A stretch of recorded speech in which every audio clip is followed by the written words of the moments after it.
안녕하십니까. 내가 목사다. 김종현 목사입니다.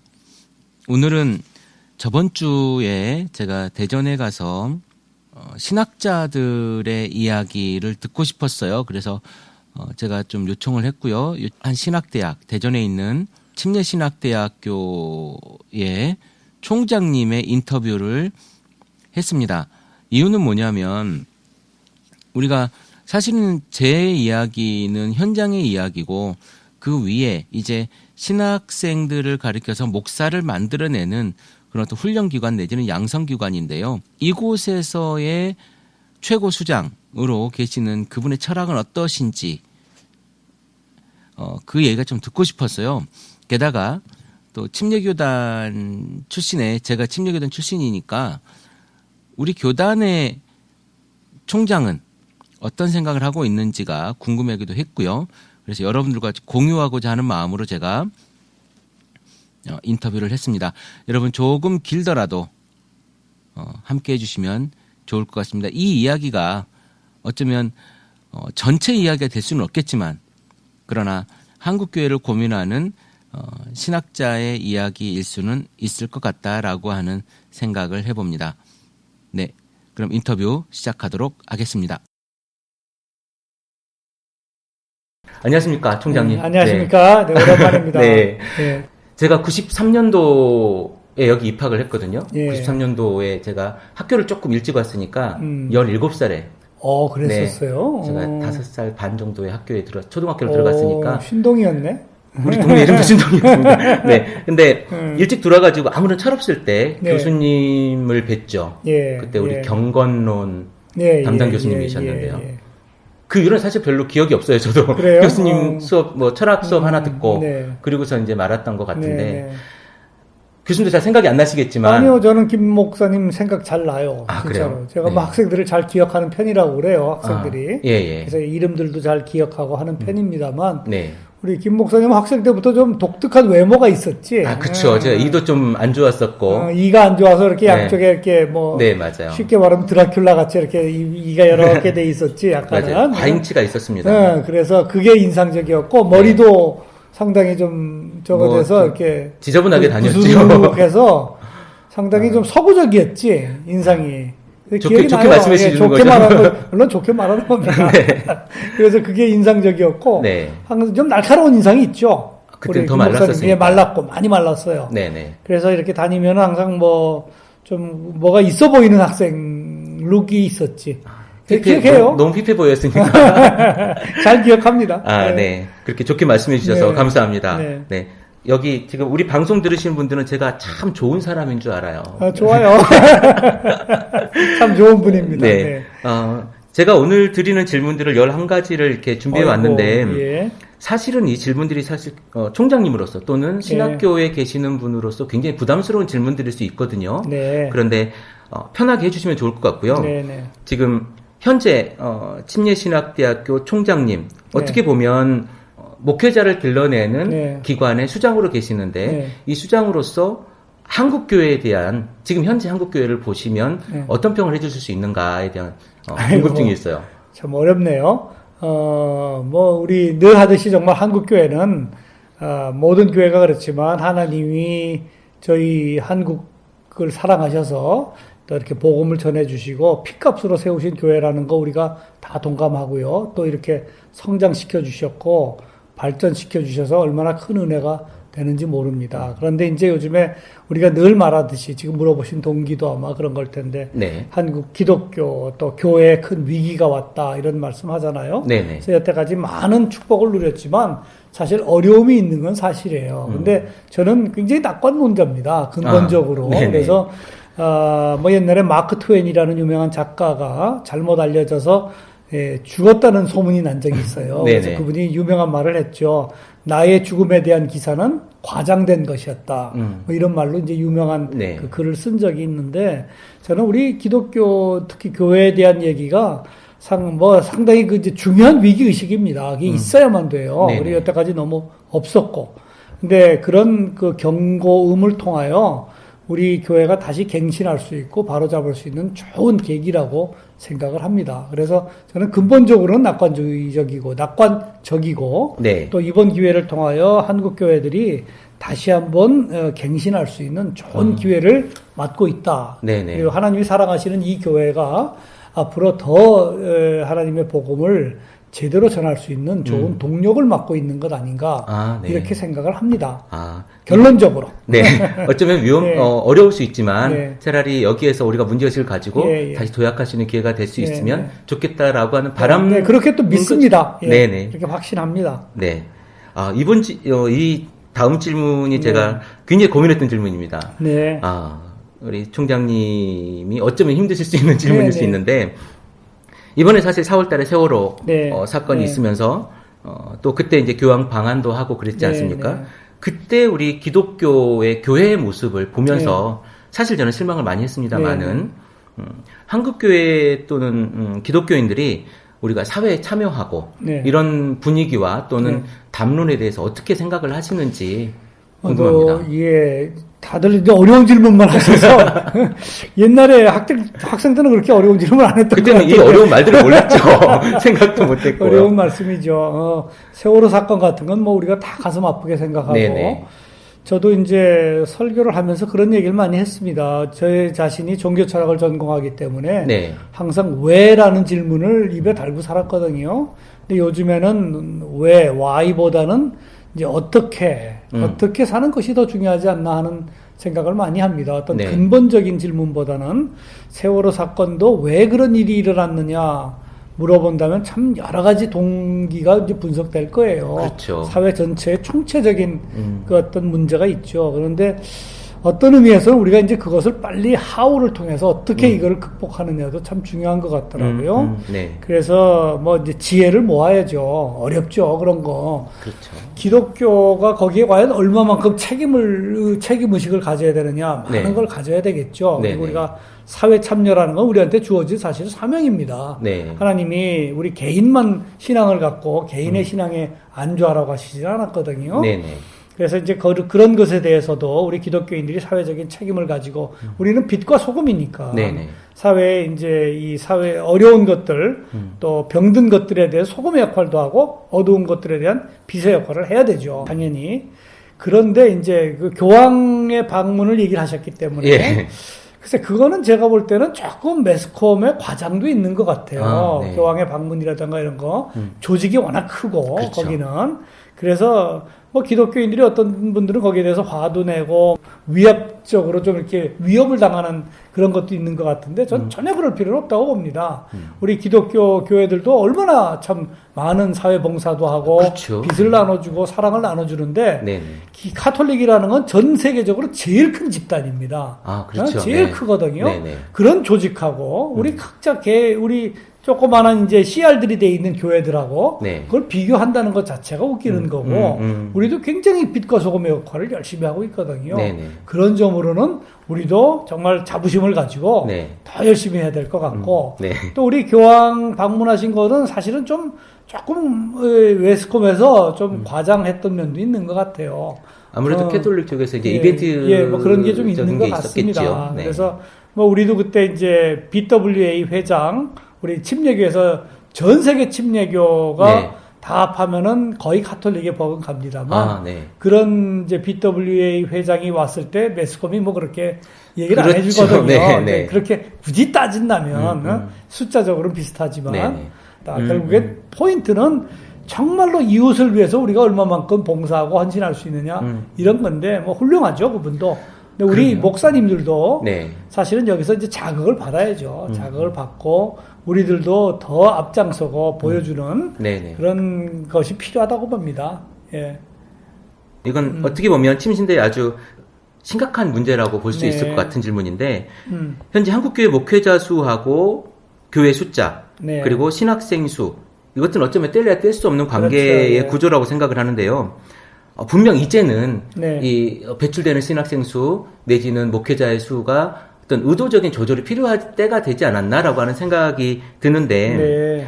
침신대의 상황뿐 아니라 네. 우리 침례교단의 상황뿐 아니라 전체적인 한국교회의 관점에서 어떻게 하면 좋겠는가 하는 총장님의 생각을 제가 여쭤보고 싶어요. 갈수록 어려워지네요.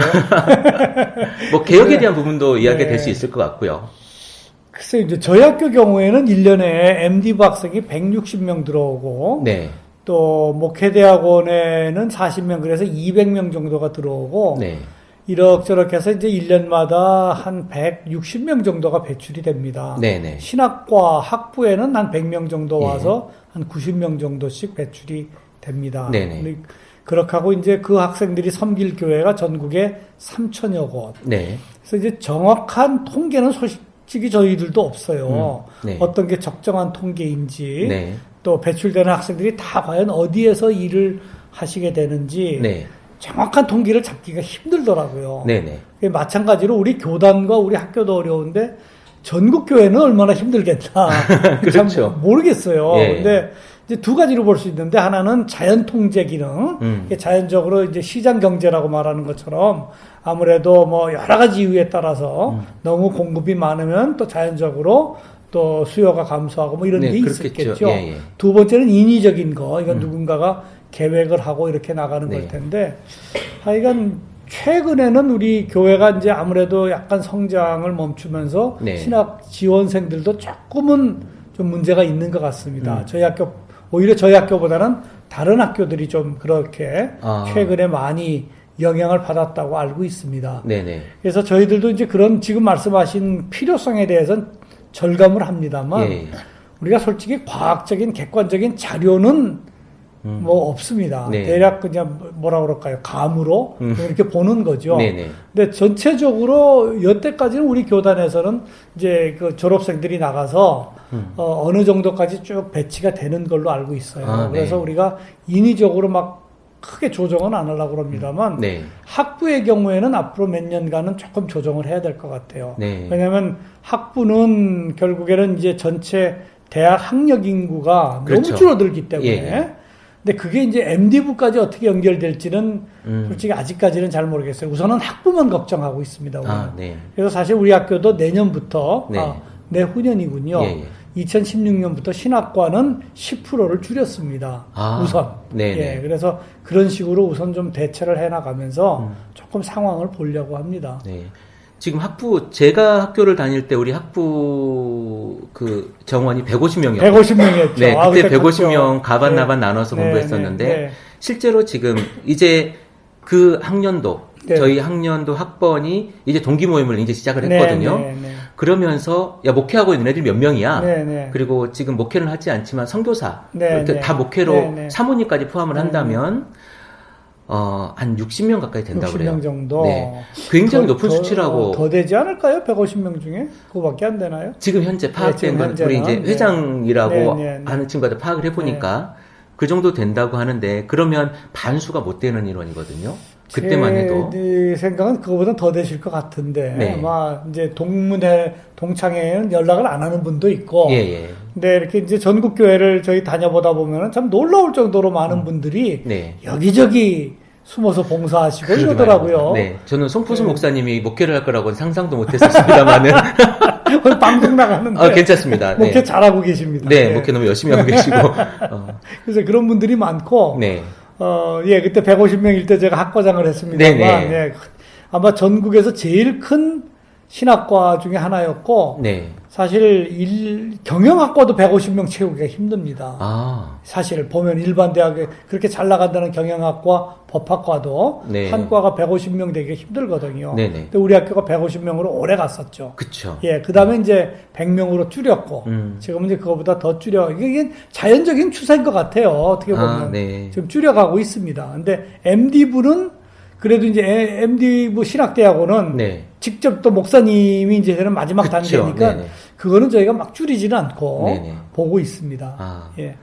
너무 많이 양산되지 않는가? 그때는 그랬어. 그랬죠. 근데 전국적으로 그런 우려가 많죠. 지금도 뭐 사실은 신학교 수가 굉장하고 50명씩만 배출된다고 그래도 그러니까 교회에서 이제 이 인원들을 받아줄 수가 없는 거죠. 또 무인가 신학교 하면 뭐 엄청나죠. 그래서 그런 부분들로 인해서 우리가 조금은 또 한국 교회가 사실 조금은 안 좋은 인상이 있는 상태에서 자정 노력을 해야 네, 되겠죠, 그런 부분들이 나름대로. 조금 있지 않겠는가라는 생각에서 제가 이 질문을 드려본 맞습니다. 겁니다. 근데 실학교 이제 학장님들, 총장님들, 교수님들도 많이 의식을 합니다. 네. 그래서 우리가 이제 자꾸 양적인 성장. 그래서 이제 아까 처음 질문으로 돌아가면 네. 지금 우리 기독교 교회에 주어진 이런 어떤 위기 의식이 네. 참 건강한 거라고 저는 보는 거예요. 네. 사회적으로나 교회적으로나 신학교에 미치는 영향도 네네. 이런 걸 통해서 좀 이렇게 자꾸만 정비를 해나가는 거죠. 네네. 자꾸만 양적으로 팽창만 하지 말고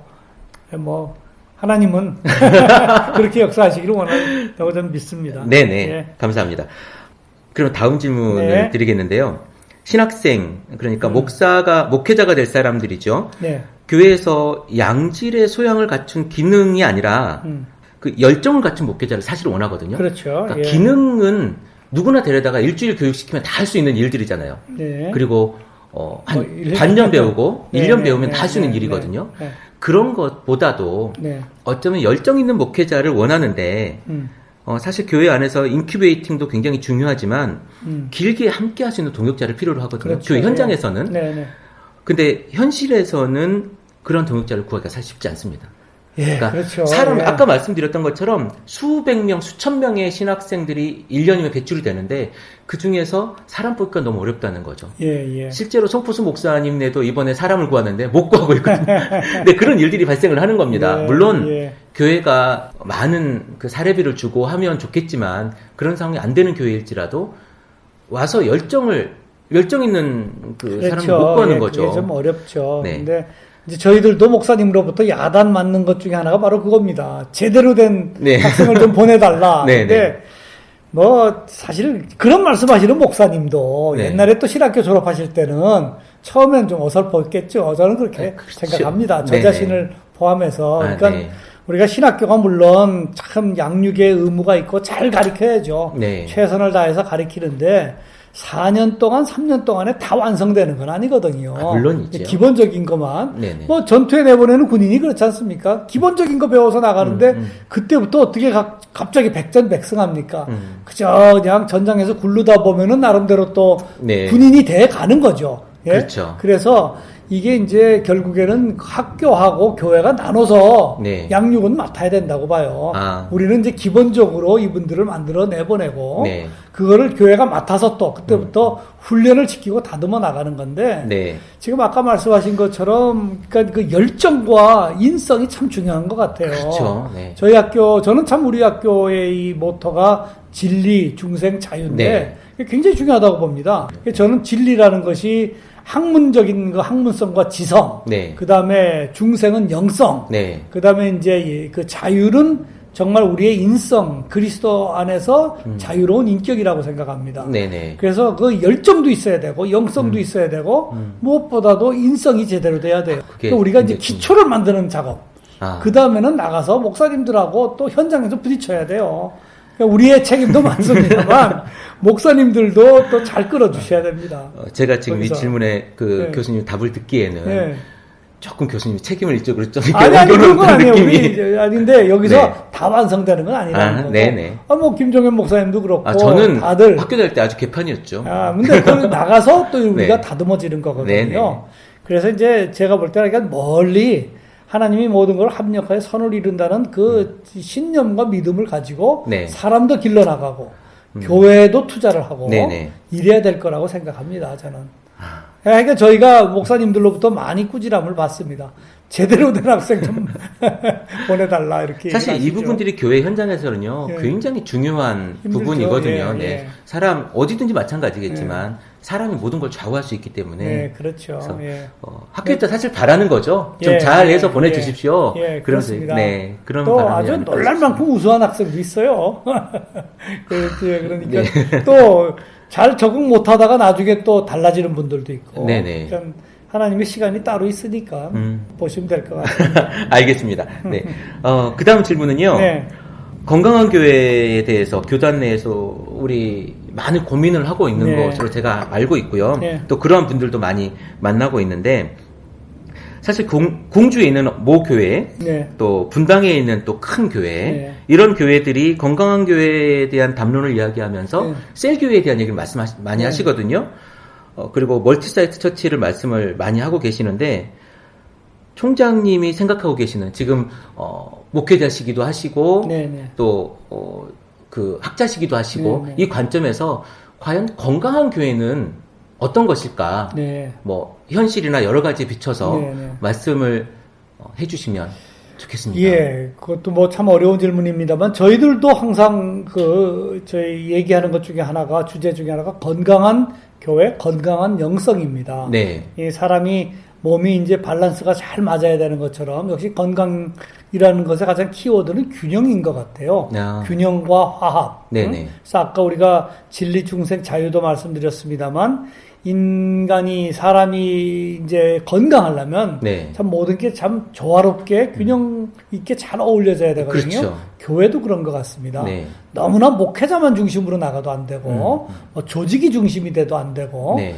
그래서 각 개별 교인들이 다 자기의 지체가 살면서 또 각 조직이 살면서도 말씀 중심으로 나갈 수 있는 네. 그런 것들이 잘 어울리진 교회가 건강하다고 믿고요. 지금 뭐 몇 교회 예를 들으셨지만 저희가 옆에서 볼 때 참 건강한 교회 모델들이 여러 군데가 있습니다. 이렇게 네. 전국을 다니보다 보면은 그 교회 방문하면 참 마음이 뜨거워지고 교인들이 네. 벌써 건강해요, 한마디로. 서로 만나면서 기쁘고 반갑고 그리고 너무 좋아하고 네. 그런 데가 건강한 것 같아요. 어찌됐든 간에. 그래서 이제 그게 뭐 멀티 캠퍼스가 될지 셀그룹이 될지 그거는 그 교회에 따라서 달라지는 거고 네네. 전체적으로 이게 이제 밸런스 있게 잘 나가는 그래서 선교와 또 국내 선교와 말씀과 뭐 교제와 네. 이런 모든 것들이 아주 밸런스를 잘 맞춘 교회들 너무 한쪽으로만 의존하지 않고 네. 하는 교회들이 참 건강한 교회가 아닌가 싶습니다. 제가 뭐 전문가는 아닙니다, 이쪽에. 그러나. 총장님 너무 교과서적으로 말씀을 하셔가지고. 아니요, 지금. 교과서는 아니고, 진짜 느끼기가 그래요. 예. 그러니까 뭐라고 이렇게 정확하게 워딩을 표현할 수는 없지만, 가서 만나보면 건강한 교회에 대한 느낌이. 그런 데들이 많습니다. 그래서 참 성장하고, 건강하면 성장할 수밖에 없죠. 또. 그렇죠. 자연스럽게. 그래서 저희들이 이제 전국을 다니면서 보게 되는 건 그런 교회들을 많이 보게 되니까, 그게 참 감사하죠. 그럼 아직 희망이 있는 거네요. 그럼요. 저는 그렇게 생각합니다. 실질적으로 이제 뭐 교회라는 어떤 하나의 일반 명사를 놓고 말하면 사람들이 이런 말 저런 말 합니다만 그 안에 들어가서 하나의 개체적인 교회를 놓고 보면 희망이 굉장히 있습니다.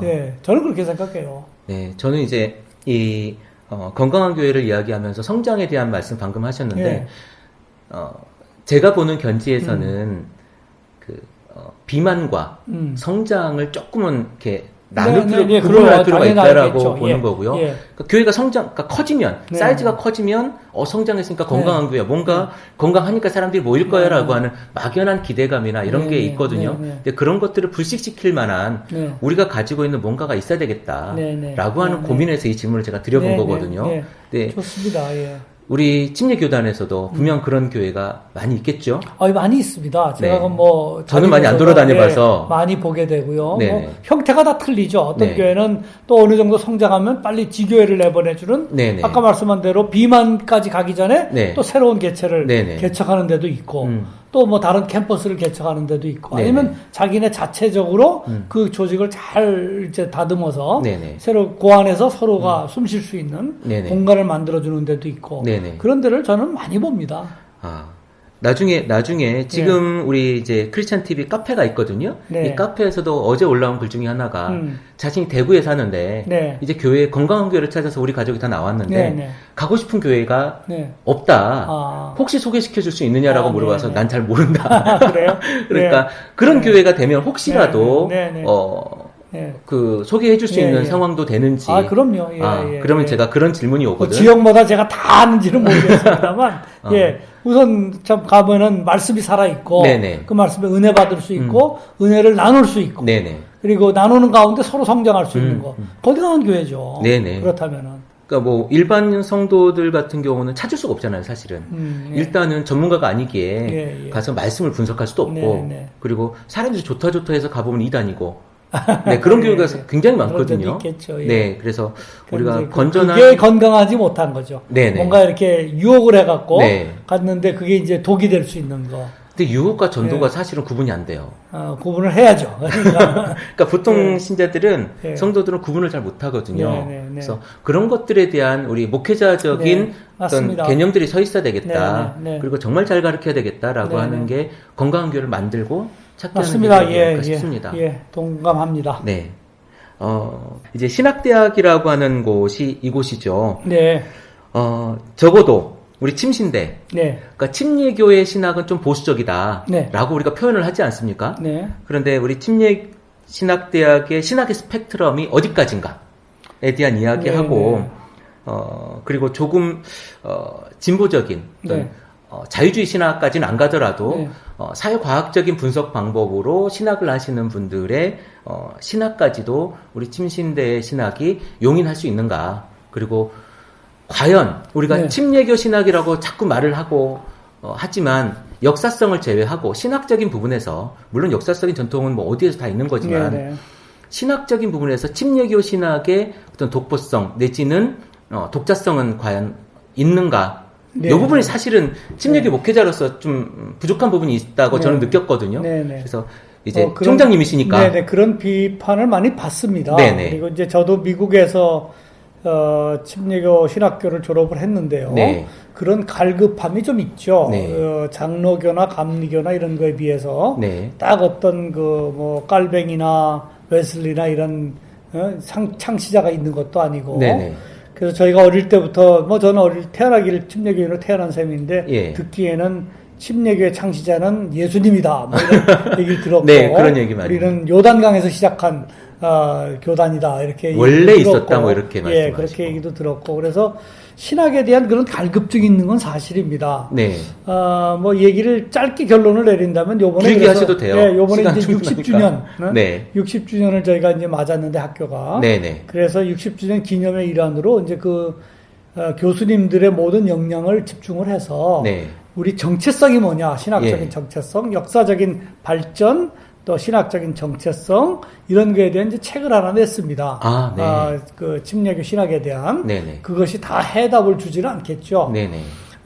미국에서도 보면 그런 것이 좀 어려워요, 저희가. 그래서 아. 이제 미국 신학교를 예를 들면은 미국 침례교도 처음부터 침례교 시작이 특수 침례교와 네. 일반 침례교의 이제 갈등이 좀 있거든요. 그렇죠. 그러면서 칼빈주의하고 네. 아르미니우스주의하고 이 두 요소가 항상 늘 이렇게 공존하면서 공존하면서 갈등하면서 네. 협력하면서 그렇게 내려와요. 네네. 그 두 가지가.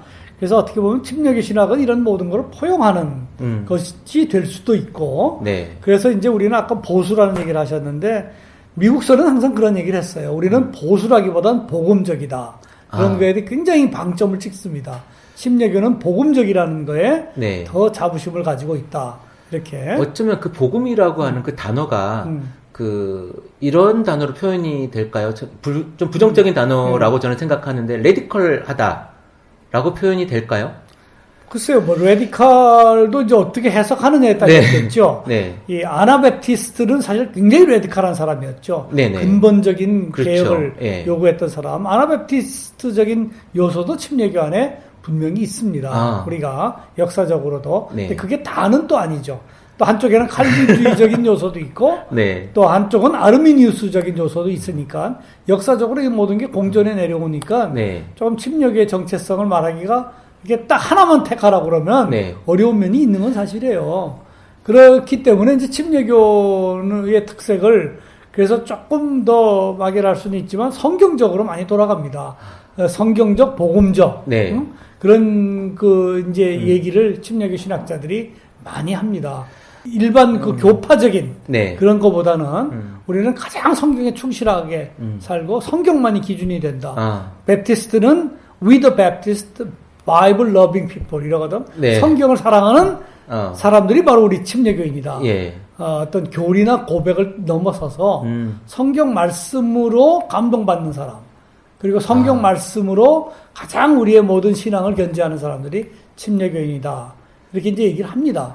네. 신학적으로는. 네네. 그래서 조금 뭐 그렇다고 인간적인 체계가 어디 있느냐 말하면 좀 답답하죠. 그래서 네. 이제 그런 것들을 정리해 놓은 게 네. 여러 요소들을 정리해 놓으라고 한 책이 이제 요번에 우리 나온 책들이고 네네. 또 침례교 신학 책들을 보면 비슷한 흐름으로 나갑니다. 그렇죠. 그래서 우리는 조금 약간 막연할 수 있을지 몰라도 네. 뭐 보수나 자유보다는 복음적이라는 거 그리고 복음적이라는 건 결국은 예수님이 우리의 그리스도가 되고 그 네. 좋은 소식, 복된 소식을 전해주신 거 네. 그게 가장 중요하다는 거죠.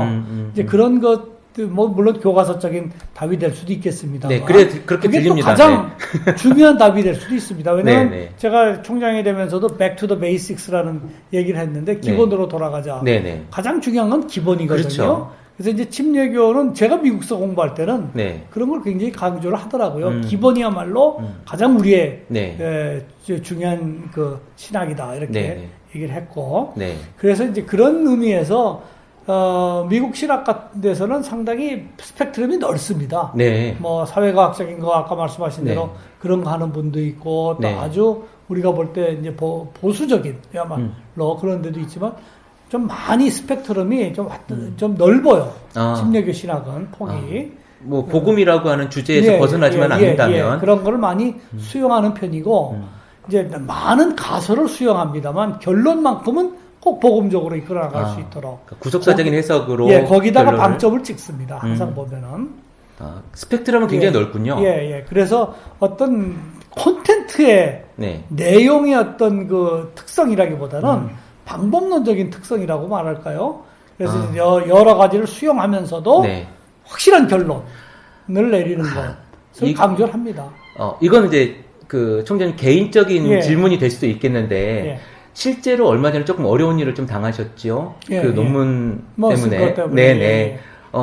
그러면 만약에 우리 침례교 신학이 그랬다면 예, 예. 그것까지도 넓게 수용할 수 있어야 되지 않겠는가라는 예, 생각도 뭐 제가 해보는 거죠. 그렇게 수용을 했다고 보기 때문에 이제 저도 또 총장 인준을 받았고 네네. 뭐 거기에 대해서 또 오해도 있다고 저는 생각을 하는데 네네. 뭐 지금 말씀드릴 건 아닌 것 같고 그니까요. 네. 또 뭐 하여간 그렇습니다. 네네. 그래서 침례교는 그런 어떤 포용력이 있고 네. 그렇지만 중심은 바로 서 있는 그 신학을 견지한다고 믿기 때문에 저는 그걸 좋아하고 네. 또 그런 책들이 꽤 많아요. 나는 왜 침례교인인가? 미국에 보면 그런 책들이 맞습니다. 꽤 많습니다. 네. 나는 왜 베프티스트인가? 그 침례교단에 대한 침례교는 무엇을 믿는가 뭐 이런 책도 있고요. 그런 책들이 많은데 네. 대부분 그런 그러니까 보면 별 특장점이 없어요. 네, 그게 바로 이제 그리고 이제 성경에 대한 사랑, 네. 그런 거, 복음에 대한 열정 이런 얘기를 많이 합니다. 그러니까 제가 왜 이 질문을 아주 중요하게 택했냐면요. 실제로 제 아내가 수녀가 되려고 했었던 사람이에요. 그래서 수녀가 되려고 막 이렇게 머리에 쓰려고 하다가 결혼을 한 케이스이기 우리 때문에. 학교 졸업생? 아닙니다. 아니군요. 그 사람은 다른 다른 네, 사람이에요. 제 아내를 제가 결혼을 했는데 이제 가르쳐야 되잖아요. 침례교에 대해서 기독교도 가르쳐야 예, 되고 예, 침례교도 예. 가르쳐야 되는데 예. 일단 제가 너무 많이 골라보다 보는데 책이 없는 거죠. 예. 뭔가 얘기해 줄 것도 없고 네. 우리는 성경이야. 성경이 네, 우리의 네, 교리고 제가 사실은 이 질문은 저에 대한 질문이었던 네, 맞습니다. 거죠. 제가 저희들도 그러고 그 싶은 질문을 합니다, 계속. 네. 맞아요. 침례교회 어떻게 보면 큰 숙제예요. 신학적인. 이제 그게 조금씩 장점이 될 수 있다는 거죠. 네. 네. 뭐 더 정립이 될 거라는 생각이 들고요. 다음 질문이 좀 아프실 수 있을 것 같은데 네. 신학대학이 사실은 이제 학위 장사를 한다라는 이야기를 네. 비판적으로 많이 듣거든요. 네, 네. 근데 우리나라에서 무슨 신학학이 무슨 의미가 있겠습니까? 많은 미국 같은 경우에는 사실 선교사도 굉장히 한국 선교사가 미국에 가 있는 경우가 굉장히 많거든요. 그런가요? 네, 통계적으로 보면 선교사가 가장 많이 가 있는 나라가 미국이랍니다. 그래요? 네네. 그런 제가 통계를 모르는데, 봤는데, 제가, 예. 그리고 신학생도 많이 가 있고, 우리 침례교하고 제의를 맺은 6개 신학교도 엄청난 한국 신학생이 가 있지 않습니까? 네, 많죠. 그런데 이런 이야기들을 불식시킬 수 있는, 사실은 우리가 장사가 아니라 정말 공부하러 가고 이 사람들이 한국에 와가지고 정말 건강한 교회를 만들기 위한 어떤 하나의 대안이다라고 할 수 있는 우리 침례교단의 교수님의 생각 내지는 대안 이런 것들을 좀 어렵지만 이제 학교가 장사 아니냐 하는 건 사실은 뭐 할 말은 없어요. 네. 왜냐하면 뭐 신학교뿐만 아니라 모든 대학교가 거의 학생들 등록금에 의존을 하는 게 우리나라 구조니까 네네. 등록금이 없으면 어떻게 학교가 유지가 되겠습니까? 그리고 이제 정부에서도 뭐 반값 등록금이니 뭐니 해서 하는데 어렵죠. 네. 네네. 그러니까 이제 그런 점으로는 뭐 할 말은 없고 네. 그렇다고 또 이제 교육 사업이라는 게 무조건 이렇게 자선 사업을 하는 건 아니니까 네네. 그렇게 되는데 신학교에 유독 학생들이 많은 건 사실이죠. 특히 미국에 있는 신학교 같은 데 보면은 한국 학생들이 많습니다. 네. 그 풀러 신학교만 해도 한국 학생이 뭐 진짜 엄청나다 그러죠. 지금 유명하기도 보면은. 하지만. 예, 유명하기도 하지만 많죠. 네. 네, 그만큼 한국 분들이 이제 또 복음에 대한 열정이 있고 네. 교회들에서도 이제 그만큼 또 일꾼을 필요로 하는 것도 사실인 것 같아요. 조금 달라지겠죠, 그것도 앞으로는. 근데 우리도 하여간 뭐 이런 문제를 어떻게 뭐 미국에 있는 학교까지 우리가 뭐 할 수 없지만 네. 한 가지는 우리가 이제 이 생각을 합니다. 우리 졸업생들도 미국에 많이 가요. 네. 많이 가 있고 또 네. 그 중에서 신학교 교수된 분들도 참 많습니다. 아, 우리 학교 출신으로 지금 미국이랑 호주 같은 데서 교수하는 분이 15명이 넘는 것 같아요. 아, 얼마 그래요? 전에도 한번 이렇게 카운트 해봤더니 네네. 그만큼 또 진출도 해요. 예. 또 그렇게 그분들을 그 고용하는 것 중에 하나는 한국 학생들이 자꾸 늘어나니까 네. 한국인 교수가 필요한 그렇겠죠. 것도 또 있습니다. 아마 쿼터도 있는 걸로 알고 있어요. 뭐 학교마다 네네. 방침이 또 있겠죠. 예, 그렇게. 그래서 이제 우리가 그걸 뭐 꼭 나쁘다고 보지는 않습니다. 많이 진출해가지고 또 이렇게 교수도 되고 네. 또 미국 이제 신학계라든가 전 세계 신학계에 우리도 신학자다운 신학자가 나올 때가 됐죠. 그래서 그런 식으로 공헌도 많이 할 테고. 네네. 옥스퍼드 같은 데도 한국 분이 가서 신학 교수를 하거든요. 한 분. 아, 네네. 제가 알기로. 그러니까 그런 식으로 좀 많이 나가는 건 좋다고 봐요. 그리고 반대로 또 우리나라에도 유학생을 받아야 된다고 저는 봅니다. 미국 학생이라든가 네. 외국 학생들을 받아갖고 여태까지는 원웨이로만 갔거든. 네. 우리나라에서 보냈거든요. 이제는 거의 대부분 미국으로 많이 예, 갔죠. 우리가 받을 때도 됐다고 저는 믿어요. 그래서 전번에도 미국 가가지고 좀 보내라고 그랬어요. 우리가 다 이렇게 상호 협정이 돼 있는데 왜 우리만 가냐? 네. 니네도 오면은 우리가 영어로도 가르쳐주고, 니네도 이제는 한국교회에서 배워라 말이죠. 응? 우리가 여태까지 신학을 서양어로부터 배워왔다면, 네. 이젠 우리도 가르칠 게 있다 그랬어요. 아. 물론 뭐 종교개혁이라든가 네. 초대교회에 대해서는 아직도 그 사람들이 더 많이 그렇겠죠. 지식을 갖고 있겠죠. 네네. 그러나 한국교회가 가장 다이나믹하고 가장 성장했고 네. 나름대로 네. 뭐 그런 것들에 대해서 배워갈 때가 있지 않습니까? 보내라 그랬습니다. 네, 네. 아직은 안 하고 있지만 네, 곧 올 거라고 생각을 합니다. 아, 네. 이제 그런 점으로 이게 투웨이 스트리트가 되면 쌍방향으로 네. 그래서 신학도 발전하고 교회도 서로 자극받고 성장하는 거 아닌가. 네네. 저는 우리나라 신학교가 이제 그 단계로 갈 때가 됐다고 봅니다. 그래서 제가 신학 총장 취임하면서 신학 한류라는 얘기도 한번 써봤는데, 네네. 뭐 사실 한국계 지금 모든 면에서 한류가 막 넘치잖아요. 그렇죠. 근데 신학교 우리 교회는 한국이 최고거든요. 어떤 점으로는. 근데 그게 왜 영향력을 못 주냐 이게 세계에다가. 아직은 미국에 대한 해바라기 그러니까 있기 때문에 그런 거죠. 네. 그거를 우리가 이겨낼 어떤 새로운 세대가 될 수 있지 않느냐는 거죠. 네. 우리 학교만 하더라도 신학과 교수님이 지금 25분인데 네. 다 거의 다 미국에서 네. PhD 받은 분들입니다. 네. 다가. 네. 그냥 다 영어로도 강의할 수 있고 할 수 있는 역량을 갖춘 분들이란 말이에요. 그러니까 이런 걸 우리가 활용을 해야지. 그렇죠. 예, 어떻게든지 활용을 하고 그분들하고 좀 같이 대등하게 담론도 펼치고 하다 보면 한국적인 영성, 네. 한국적인 신학교육, 한국교회 특성 이런 거를 세계교회에다가 말할 때도 왔다는 거죠. 저는 그렇게 생각을 합니다. 앞으로는 우리 신학적 후학들은 그런 작업을 해줘야 돼요. 이제는. 그렇겠죠. 예, 할 겁니다. 네. 먼저 이제 공부하시는 교수님이나 네. 여러분들이 좀 길을 열어주시고 후배들이 갈 수 있도록 그렇게 저는 해주시면 믿습니다. 네네. 네. 저번 방송에 제가 제2의 종교개혁이 일어나야 된다. 네. 그 당사자가 일으키는 당사자 당신이어야 된다라고 제가 이야기를 한 적이 있습니다. 뭐 조금 어떤 어투가 위험할 수는 있지만 그런데 첫 번째 종교개혁이 성경을 우리가 갖는 종교개혁이었다면 이제 두 번째 종교개혁은 성경을 해석할 수 있는 것까지 우리에게 줘야 되지 않겠는가. 목사가 해석하는 잘못된 이야기들 그리고 실제로 제가 여기서 말하기는 좀 곤란하지만 신천지에서 성경을 문자적으로 해석하지 않습니까? 그리고 말도 안 되는 이야기를 해내는 것처럼 몇몇 목사님들이 이렇게 해석하는 경우가 있고 그것을 또 성경 공부라고 하는 이런 그 세미나 형태로 교인들에게 강요하는 부분들이 굉장히 많습니다. 네, 네. 그래서 저는 우리 성도들에 대한 교육들이 하나의 아주 중심적인 부분을 잘 잡고 네. 여기에서 또 퍼뜨릴 수 있는, 예전에 우리 성경 신학하면서 평신도 신학하면서 이렇게 했던 것처럼 지금은 그게 사실 많이 죽었거든요. 네. 그래서 다시 한번 우리 성도들이 제대로 된 신학을 공부할 수 있도록 루트를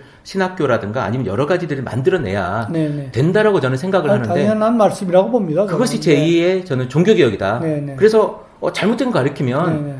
우리가 지금은 이제 어떻게 해야 된다라고 아까 말씀하셨지만, 이제는 성도들이 왜 그렇게 네, 해석하십니까? 라고 하는 질문을 할 수 있는 분위기를 만들어내는, 예, 예. 목사들은 불편하겠죠. 네. 아니 어떻게 보면 또 그런 걸로 가고 있죠. 우리가 이미 네. 제2의 종교개혁이라는 건 표현에 따라서 틀리긴 하겠습니다만, 네, 교회가 갱신돼야 된다는 면에서는 그렇죠. 다들 찬성합니다. 네. 그리고 개혁 운동이라는 것 자체가 개혁주의는 항상 스스로 개혁해야 된다라는 유명한 그 라틴어 네네. 경구도 있잖아요. 그러니까 교회는 항상 갱신돼야죠. 네네. 그런 의미로는 다 찬성하는 거고, 또 우리 알다시피 이제 종교개혁이라는 걸 통해서 사실은 문명사적으로 엄청난 혁명이 일어난 거거든요. 그렇죠. 성경이라는 게 이제 민중들의 손에 들어왔고, 네네. 근데 요즘에 보면은 많은 사람들이 그런 얘기를 합니다. 이미 일어나고 있다 하면서, 우리 지금 옛날에 문자혁명, 그래서 구텐베르그가 성경을 인쇄했다면은, 그렇죠. 예. 지금은 정보혁명이 대단한 거거든요. 네네. 어마어마하게 정보혁명이 이미 일어나고 있습니다. 네. 그러니까 이미 그거는 다 만들어지고 있는지 몰라요. 종교개혁도 우리가 지금 이제 500주년을 조금 있으면 기념합니다만, 예. 종교개혁을 이렇게 연구하다 보면 수많은 것들이 얽혀져 갖고 종교개혁이라는 걸 하나 딱 활용점정하고, 네. 우리 한 송이 국화꽃을 피우기 위해서는 그렇게 그토록 소쩍새를 울어야 되는데, 네네. 지금 뭔가 그런 게 일어나고 있다는 걸 느끼고 있어요. 모든 면에서. 그래서 지금 평신도의 역할, 네. 성경에 대한 해석의 역할, 네. 이게 벌써 어떻게 보면 가능해지고 있죠. 네. 옛날에 종교개혁 전에, 또 예수님 그 전에는 제사장들이 독점하던 정보, 네, 그렇죠. 그 다음에 또 신부들이 독점하던 네. 정보, 이런 게 자꾸만 개방화되는 추세 아닙니까? 네, 그렇죠. 요즘에 정보혁명이라든가 새로운 모든 이런 기기를 통하여 인터넷이라든가 네네. 모든 정보는 지금 쭉 열려져 있거든요. 그렇죠. 네. 그런 걸 통해서 어떻게 보면 이런 모든 게 제가 볼 때는 이제 칼바르트가 말한 그야말로 성부와 성자의 시대를 거친 성령의 시대. 예. 응? 어떤 그게 뭔지 우리는 잘 모르지만 응? 뭔가 이 교인들이 정말 하나님 앞에서 바로 설 수 있고 하나님의 말씀을 바로 할 수 있는 그런 어떤 더 많은 축복이 주어지는 시대 아닐까. 네네. 우리가 정확히 말하기는 좀 짧기도 하고 지금 시간이 네. 어렵습니다만, 그래서 저는 모든 면에서 그런 어떤 제3의 네. 어떤 이 움직임이 우리에게 주어지고 있다고 봅니다. 그래서 지금 사실 보세요. 평신도들도 이제는 성경에 대한, 또 성경 해석에 대한 네. 많은 것들을 알 수 있습니다. 다양하게 성경 해석도 하고 있기도 하죠. 목사님들 설교에 대한 걸 다 우리가 볼 수 있고, 네네. 옛날하고는 틀려요. 네. 그런 속에서 이제 옥과 석을 구분할 수 있는 많은 기회가 주어지고 있고, 목사님들도 옛날처럼 할 수는 없잖아요. 굉장히 열심히 노력해야 됩니다. 네. 지금 시대에서는. 이제 그런 것들이 지금 제2의 종교개혁이라고 표현해도 좋고, 교회 갱신이라고 표현해도 좋고, 뭐라고 말해도 좋지만, 네. 교회가 달라지는 것을 지금 준비하고 있는 여러 가지 준비들이 아닌가, 네. 그렇게 생각을 합니다. 그래서 저는 이 질문의 어떤 그 전에 배경은 이런 거죠. 그러니까 전 모 목사님이 내 성도를 확인하는 법, 요 얘기도 있었고. 그래요. 저는 잘 몰라요, 저는. 예. 이런 거죠. 예를 들면, 여자 성도에게 속옷을 내려봐라. 그래서 앞에서 벗으면 내 성도고, 이런 이야기들을 했지 않습니까? 그건 모르겠습니다. 네. 이게 이제 한국교회, 그래요? 그런데 그 교회에 몇천 명이 모이는 거죠. 그리고, 대형 교회들에서도 이런 일들이, 그런 안타까움에서, 과연 그런 거를 성도들이 아멘하지 않고 아멘할 수 있는 그런 것들이 있을 수 있을 것인가에 대한 이야기들을 사실 제가 이 질문에 담은 거죠. 이제 그게 건강치 못한 거죠. 네. 바로 그게. 네. 그게 우리 상식에 벗어나고, 네. 그런 것들이, 전 처음 듣는 얘기입니다만, 네. 그런 게 있다면 그건 진짜 가슴이 미어지는 소리죠. 사실은 그게 현장의 소리입니다. 너무너무 많은 이야기들이고요. 일부분이겠죠, 그나마. 예, 근데, 뭐, 마음 아픈 얘기입니다만, 예. 네. 예. 네, 그 다음 얘기는 뭐 아까랑 뭐 비슷하지만, 간단하게 제가 여쭤보면, 네. 사실 이제 현재 한국 침례교 네. 단을 우스갯소리로 기독교 한국 장로교 침례회다. 누가 그래요? 저도 여러 번 들었습니다. 그래요? 선배들 목사님들한테. 아니요. 우리가 너무 정체성이 없다. 아까와 같은 이제 뭐 예, 맥락인데요. 뭐 그런 얘기로. 그래서 조금 우리가 정체성이 있는, 그러니까 신학교에서 우리 이제 후배들이죠. 저한테도 네, 후배들이지만 후배들한테 이런 정체성에 대한 개념들을 좀 가지게 해준다면 네, 네. 이런 이야기가 더 이상 없지 않을까. 예, 제 스스로 불편하기도 하고 침례교 목사로서. 알겠습니다. 예, 네. 뭐 아마 신학교의 책에도 있을 테고요. 네네. 근데 이제 아까도 잠깐 말씀드렸습니다만 뭐 두 가지인 것 같아요. 침례교 안에 칼빈주의적인 네. 그런 요소가 있는 건 분명합니다. 초기 네. 때부터, 네네. 초창기부터. 네. 그리고 지금 마침 지난 한 10년, 20년간 미국에서 네. 세계에서 제일 큰 그 서든 베프티스트 컨벤션에서 칼빈주의적인 색채가 굉장히 강화가 됐습니다. 네네. 그건 사실이에요. 그래서 제가 유학을 할 80년대만 하더라도 네. 사실은 보다 더 아르미니우스적인 색채가 강했던 것 같은데 지금 돌이켜 생각하니까 네네. 그 다음에 또 방향이 바뀌었어요. 그러니까 미국 침례교는 보면 그 두 개가 이 추처럼 이쪽으로 한번 갔다가 이리로 네. 한번 왔다가 하는 것 같습니다. 근데 최근 20년간은 굉장히 칼빈주의적인 게 강화가 됐고, 네네. 가령 그 루이빌에 있는 제 모교기도 합니다만, 네. 거기 루이빌의 그 몰로, 알버트 몰로 총장 같은 사람은 네. 지금 미국 내의 칼빈주의의 최우선 주자입니다. 그 사람은 장로교 어떤 신학자보다도 서든 베프티스트 세미나리의 총장이 네. 그 타임즈에도 났어요. 얼마 몇 년 전에. 네네. 21세기의 미국의 새로운 트렌드 10개 중에 하나가 칼빈주의의 부흥이에요. 거기에 대표 주자가 침례교 대학교 총장인 거예요. 이제 그럴 정도로 칼빈주의가 굉장한 힘을 얻고 있는 건 사실이에요. 근데 이제 그 신학적인 스펙트럼, 이제 추가 네. 얼마까지 갔다가 어떻게 또 변할지는 우린 잘 모르죠. 네네. 그런 게 하나 있는 것 같고, 네. 또 한 가지는 아무래도 한국에서의 장로교의 위상이라는 게 워낙 크지 않습니까? 그렇죠. 워낙 크기 때문에 네네.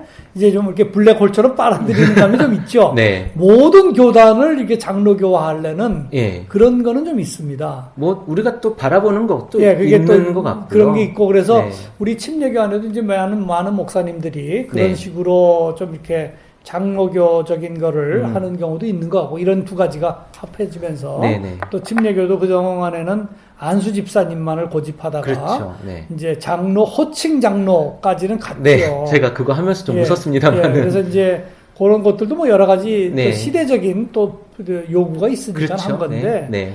그렇다고 그래서 뭐 저희가 지금 아까 말씀대로 뭐라고 그러셨죠? 뭐 기독교 한국 장로교 교 침례회. 네. 뭐 그 얘기 저는 처음 듣는데 뭐 절대 그렇지는 않다고 보고 네, 네. 예 저희가 이건 뭐 열심히 또 정체성을 차려야 되겠죠. 네. 삼천개 교회로 네, 지금 네. 말씀하시는데 우리가 성장에 대한 고민 그리고 교회 미자립 교회에 관심을 가지게 되는데요. 네. 신학생들에게 우리 학생들에게 네. 성장 위주 네. 이렇게 이제 성장 위주로 해야 된다고 다 되는 건 아니지만 네. 목회보다는 사람을 살리는 목회에 대한 네, 담론이 얼마나 담아지고 있고 교육되어지느냐. 네, 네. 그러니까 교회 성장학은 가르치지만 네, 네. 사람을 살리는 어떤 네, 것에 네. 대한 고민에 대해서 얼마큼 교육되어지고 있는지 사실 저는 많이 못 받았다라고 생각하거든요. 네, 네. 그 부분에 대해서 조금은 예, 뭐 참 어떻게 중요한 생각하고 말씀이고 계신지. 저도 어떻게 대답을 드려야 될지 모르겠는데 저희 학교의 기본 정신은 그렇습니다. 사람을 살리는 목회 그게 복음이고 가장 중요한 거는 그거라고 생각을 하고 아까 말씀드린 대로 가장 기본적인 건 기본적입니다. 거기서부터 시작을 해야 돼요. 네네. 그리고 성장은 절대 나쁜 건 아니거든요. 그럼요. 성장이 필요하고 네네. 장려돼야 되고 네. 그러나 성장을 위해서 다른 걸 희생하면 안 되죠. 그렇죠. 그러니까 기본적인 것부터 가리키는 그 자세가 교육의 가장 기본 자세고 저희들은 거기에 충실하고 있다고 생각을 합니다. 네. 여러 가지로. 네. 그래서 이제 이 교육을 하는데 학생들의 경우에는 이제 또 현실적인 것하고 많이 이렇게 또 좀 타협을 그렇죠. 할 수도 있겠죠. 네네. 한 가지는 옛날 같이 어떤 그 개척 정신은 좀 없어진 것 같아요. 전체 세대가. 예. 이 우리 신학생뿐만 아니라 그 전 세대가 네. 젊은 사람들이 막 옛날에 왜 그 뭐 해외로 막 물건 팔러 나가고 하던 그런 시대는 좀 아닌 것 같습니다. 네. 그래서 그런 어떤 진취적인 정신과 개척 정신이 없어지다 보니까 우리 신학생들도 조금 안주하려고 하지 않나 하는 그런 염려들을 많이 하세요. 네. 그래서 이제 요번에도 우리가 그 옛날에 우리 학교의 표어 중에 하나가 갈지어다 이런 거였거든요. 네네. 고2 가라 하는 그 말씀이었는데 네. 그래서 우리가 지난 2년간은 이제 1, 2학년 학부 1, 2학년생들을 교회 개척 지원 전도단이라고 네네. 해서 그 전에는 자원봉사를 했는데 이번엔 다 의무로 보내봤습니다. 아, 패스학점. 예, 패스학점으로. 네네. 그래서 이제 억지로 보내는 건데 네. 걱정 많이 했어요. 음. 근데 이번에 아까 말씀드린 이제 송포수 목사님네도 네네. 보냈는데 제가 또 방문도 했습니다만 예. 요번에 제가 받은 느낌은 학생들이 1, 2년 사이에 굉장히 이게 달라진 것 같아요. 아. 작년에는 좀 마지못해서 가더니 예. 올해는 보다 적극적으로 아. 주 그냥 정말 그 정신이 들어간 것 같아서 기쁘더라고요. 아, 네. 그래서 이제 저희들은 그런 걸 많이 강조합니다. 네. 하는 데까지 하고 네. 학생들한테 도전을 주고 음. 가장 기본적인 것부터 해서 더 잘 성장할 수 있다면 더 좋은 거죠. 네. 그렇게 강조를 합니다. 이걸 또 이제 이 씨앗을 네. 교회에서 잘 받으셔서 잘 키워주셔야 돼요. 되겠죠. 잘 키워주셔야 돼요. 모는 받았을 때 거기서 물 안 주면 죽는 거니까. 예. 그러니까 이제 네. 이게 다 우리 학교와 교회 공동 책임이라고 저는 생각합니다. 네, 언제나 또 그 신학교와 네. 학교와 목회 현장에 같이 가야 네, 또 네. 건강하게도 될 수 있으니까요. 예. 너무 길게 제가 시간을 내서 괜찮습니다. 아주 즐거웠습니다. 네. 뭐 침례교단이 조금 다르게 비춰지길 바랍니다. 지금까지 침례교단 네. 사실은 세월호 때문에 구원파 때문에 그랬었는데 그거는 뭐 전혀 걱정할 거 없다고 봅니다. 네, 저도 뭐 신경을 안 씁니다만은 네. 더 이렇게 피해본 교회도 좀 있습니다. 실제로. 그래요? 시골에 있는 작은 교회 같은 데는 오해를 많이 받으셨는데 네네. 길게 볼 때는 우리가 충분히 극복할 수 있습니다. 지나가는 바람 정도로 생각하면 될 것 같고요. 예. 우리가 더 건강한 교회에 대한 고민을 네. 교단 내에 또 신학교 내에서 네. 하고 있다라는 걸 네, 제가 네. 또 잘 알았고요. 네, 감사합니다. 교수님도 열심히 해주셔야죠. 예, 열심히 네. 하겠습니다. 기도하고 네. 열심히 해야죠. 시간 내주셔서 감사합니다. 네, 감사합니다.